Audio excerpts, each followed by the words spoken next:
Ladies and gentlemen, this is Adarsh and welcome to My Ganadi.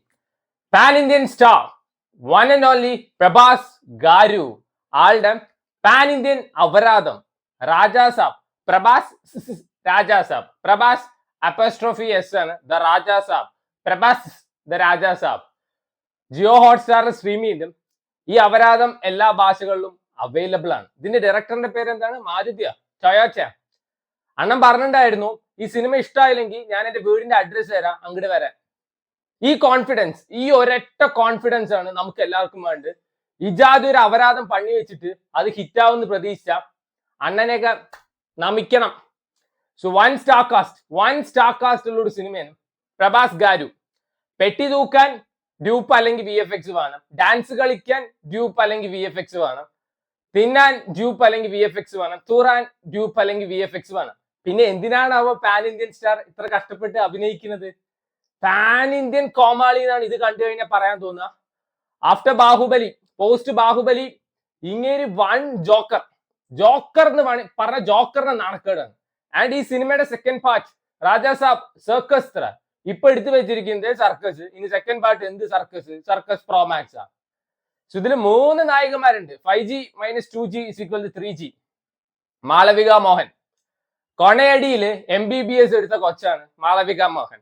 നയൻതാരയ്ക്ക് അഭിനയിക്കാൻ അറിയില്ല, കാജൽ അഗർവാളിന് അഭിനയിക്കാൻ അറിയില്ല. ആൻഡ് ചേച്ചിക്കോ seems like this lady has won 10 Oscar, 9 national award, Padma Shri, Padma Bhushan, Padma Vibhushan. ഇതിലൊക്കെ അഭിനയിക്കുന്നതാണോ അഭിനയം? ചേച്ചി ആദ്യം അഭിനയം എന്താന്ന് പഠിക്കുക, എന്നിട്ട് നാട്ടിലുള്ളവരെ കുറ്റം പറയാം. സോ ഈ റൂറൽ ഏരിയാസ് ഒക്കെ നോക്കിക്കഴിഞ്ഞാൽ ഒരു പണിയില്ലാത്ത കുറെ പെണ്ണുമ്പിള്ളമാരുണ്ടാവും. അപ്പുറത്തവന്റെ വീട്ടിലുള്ള ആൾക്കാരെ കുറ്റം പറഞ്ഞ് പരദൂഷണം പറഞ്ഞ് നടക്കുന്നുണ്ട്. ആ കാറ്റഗറിയിൽ കൊണ്ടേ ചേർക്കാൻ പറ്റുന്ന ആളാണ് Malavika Mohan. I think she was presented like an item in this film. എന്നിട്ടാണ് ആള് ബാക്കിയുള്ളവരുടെ അഭിനയത്തിനെ പറ്റി കുറ്റം പറയുന്നത്. അപ്പൊ ഇതിനെയൊക്കെ എന്താണാവോ പറയേണ്ടത്? അയ്യേ. രണ്ടാമത്തെ ആള് നിധി അഗർവാൾ. യൂഷ്വലി നിധി അഗർവാൾ അഭിനയിക്കുന്ന പടത്തില് മെഴുകു പ്രതിമയായിട്ട് നിധി അഗർവാൾ മാത്രമേ ഉണ്ടാവുള്ളൂ. എന്നാൽ ഇതില് ഫസ്റ്റ് പ്രൈസ് മെഴുകു പ്രതിമ ഗോസ് ടു പ്രഭാസ് ഗാരു. അണ്ണന്റെ മുഖത്ത് ആര് ചത്തു പറഞ്ഞാലും ഒരു എക്സ്പ്രഷൻ വരില്ല. എന്നിട്ടാണ് നമ്മൾ മഹേഷ് ബാബുവിനെയൊക്കെ കുറ്റം പറയുന്നത് അല്ലേ? ഇതെന്തോന്ന്? ആൻഡ് നിധി അഗർവാളിന്റെ കാര്യം പറയാൻ വേണ്ട. മാഡം തുസാച്ചിന്റെ മെഴുകു പ്രതിമ മ്യൂസിയം കണ്ടുപിടിച്ച് തന്നെ നിധി അഗർവാളിന്റെ സിനിമകളുടെ പ്രതിമകൾ വെക്കാനാണ്. അയ്യേ. മാളവിക മോഹനൊക്കെ പറയുണ്ടായിരുന്നു ഏതോ ഒരു സിനിമയില് ഏതോ ഒരു നടി ഈ ഒറ്റ ഓപ്പറേഷൻ ചെയ്യാൻ കിടക്കുമ്പോ മേക്കപ്പ് ഇട്ടുണ്ട്, രാത്രി കിടന്നുറങ്ങാൻ മുമ്പ് 10 കിലോ ഏഷ്യൻ പെയിന്റ്സ് അടിച്ചിട്ട് ആരുറങ്ങാനാണ്? അയ്യേ. ഇതിൽ വേറൊരു നടിയും കൂടി ഉണ്ട്, അതിന്റെ കാര്യം ഞാൻ പറയുന്നില്ല, കാരണം ഈ രണ്ടെണ്ണത്തിനേക്കാളും പരമാണ്. ഒരു പടം എടുത്തു വെച്ചിരിക്കുകയാണ് എന്റെ ടൊയോട്ട അണ്ണ. 3 മണിക്കൂർ സീൻ ബൈ സീൻ പേക്കൂത്തും പ്രഭാസ് അണ്ണന്റെ കോമാളിത്തരും എനിക്ക് പറയാൻ തോന്നുന്നത്. ഈ അപരാധം തമിഴ്, തെലുങ്ക്, മലയാളം, കന്നഡ, സ്പാനിഷ്, ജാപ്പാനീസിലും കൂടി ഇറക്കായിരുന്നില്ലേ? അയ്യേ. ഇത് മറ്റേ ആദിപുരുഷ് സിനിമ എടുത്ത സമയത്ത് എന്തോ 50 കോടി എന്തോ ലോസ് ഉണ്ടായി. അത് തിരിച്ചു പിടിക്കാൻ വേണ്ടി 150 കോടി ലോസും കൊണ്ട് എടുത്ത പടമാണ് രാജാ സാബ്. ഇനി ഇത് തിരിച്ചു പിടിക്കാൻ ഒരു 500 കോടി ലോസും കൊണ്ട് ഒരു പടം കൂടി എടുക്കും. അയ്യേ. ഇത് മറ്റേ മലയാളത്തിലൊരു സിനിമയുടെ ഡയലോഗ് ഉണ്ട്, എന്റെ 2 കോടി തിരിച്ചു കിട്ടാൻ 4 കോടി മുടക്കാനും ഞാൻ തയ്യാറാണ്. ഈ സിനിമ തുടങ്ങുന്ന സമയത്ത് കയൽ ആനന്ദിയെ കാണിക്കേണ്ട ഒരു സീനില് ഞാൻ വിചാരിച്ചു അയ്യേ ഈ കൊച്ചും ഈ ചാണക്കുഴിയിൽ വന്ന് ചാടിയെന്ന്. ഒരൊറ്റ സീനേ ഉള്ളൂ, പക്ഷെ ചാടിയത് ചാണക്കുഴിയിലായി പോയി.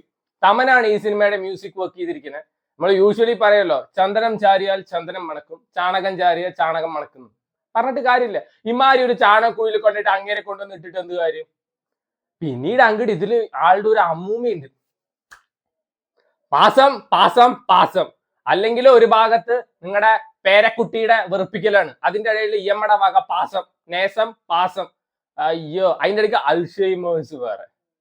സോ ഇതിൽ എങ്ങനെയാണ് വെച്ചാ നമ്മുടെ grand mother of Prabhas Garu ഈ സിനിമയിൽ വന്നിട്ട് ഗംഗാദേവിയാണ്. സോ ആളുടെ ദൈവത്തിന്റെ എന്തിന്റെയൊക്കെ ഒരു സ്വർണം മോഷ്ടിച്ച് നമ്മുടെ സഞ്ജയ് ദത്ത് പോയിട്ടുണ്ട്. അത് കണ്ടുപിടിക്കാൻ നടക്കണ നമ്മുടെ രാജാ സാബിന്റെ കഥ പറയുന്ന സിനിമയാണ്. 3 മണിക്കൂർ അപരാധം. അയ്യേ. ഒരു പടം എടുത്ത് വെച്ചിരിക്കുകയാണ്. ഞാൻ വെച്ച് ലിയോയിലാണ് സഞ്ജയ് ദത്തിന് ഏറ്റവും കോമാളി വേഷം കൊടുത്തത്.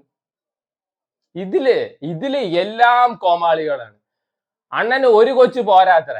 എവിടെയെങ്കിലും കമ്പിൽ സാരി ചുറ്റിക്കഴിഞ്ഞാൽ അണ്ണൻ അപ്പൊ പ്രേമമാണ്, അണ്ണൻ ആദ്യം പ്രേമം തോന്നുന്നത് മറ്റേ മൂന്നാമത്തെ നായികയായിട്ടുള്ള കൊച്ച്, രണ്ടാമത്തെ പ്രേമം തോന്നുന്നത് നിധി അഗർവാള്, ഏറ്റവും ഇതിലെ കിടു actor Oscar winning actor Malavika മോഹന്റെ അടുത്ത പ്രേമം തോന്നുന്നത്. ഒരു പടം എടുത്ത് വെച്ചിരിക്കും. ഇതിനൊക്കെ എങ്ങനെയാണ് ഇത്ര ഇവര് ഓക്കെ പറഞ്ഞതെന്നാണ് എനിക്ക് മനസ്സിലാവാത്തത്. സീൻ ബൈ സീൻ അപരാധമാണ് ഈ സിനിമ. 1.5 മണിക്കൂർ കഴിഞ്ഞിട്ട് ഇപ്പൊ ഞാൻ പടം കഴിഞ്ഞു വിചാരിച്ചു. ഒരു മാരത്തോൺ ഓടിയ ഒരു അവസ്ഥയാണ് ഈ സിനിമ കണ്ടു കഴിഞ്ഞപ്പോ. ബാക്കി ഫസ്റ്റ് 1.5 മണിക്കൂർ പിന്നെയും കണ്ടിരിക്കുക. രണ്ടാമത്തെ സെക്കൻഡ് ഹാഫിലുള്ള ഒരു 1.5 മണിക്കൂർ ഉണ്ട് പീക്ക് അപരാധം. ആൻഡ് ഇതിലെ ഫൈറ്റ് സീനൊക്കെ കാണണം. ഇങ്ങനെ സ്പൂഫ് പടം എടുത്ത് വെച്ചിരിക്കുകയാണ്, അതാണ് സംശയം. This is not a horror com, this is actually spoof പടം. ഇതിൽ ഹൊറർ ഇല്ല, കോമഡി ഇല്ല, കോമാളിത്തരും പേക്കൂത്തും ഇഷ്ടം പോലെ ഉണ്ട്. സോ നിങ്ങൾക്ക് ഈ മലങ്കൾട്ടൊക്കെ കണ്ടിട്ട് കുറെ ആയി അങ്ങനത്തെ ഒരു സിനിമ കാണണം എന്നുള്ള ഐഡിയോളജി തോട്ടൊക്കെ ഉണ്ടോ എന്നാ ഈ സിനിമ കാണുക. ഇതിൽ നമ്മുടെ സഞ്ജയ് ദത്ത് സൈക്യാട്രിസ്റ്റ്, സൈക്കോളജിസ്റ്റ്, എന്താണ് ഹിപ്നോട്ടിസ്റ്റ്, അതേപോലെ എക്സോസിസ്റ്റ്, എല്ലാ സിസ്റ്റും ആണ് ഇതിൽ. വളരെ നല്ല കാര്യം. എന്നാ നല്ല കാര്യമാണല്ലോ, എല്ലാം കൂടി ഒരാളെ ആക്കിയല്ലോ. ഈ 4 അപരാധങ്ങളെ കൂടി വീണ്ടും കാണണമല്ലോ. സോ വേണ്ടവർ കണ്ടു നോക്കാം. ജിയോ ഹോട്ട്സ്റ്റാറിൽ അവൈലബിൾ ആണ്.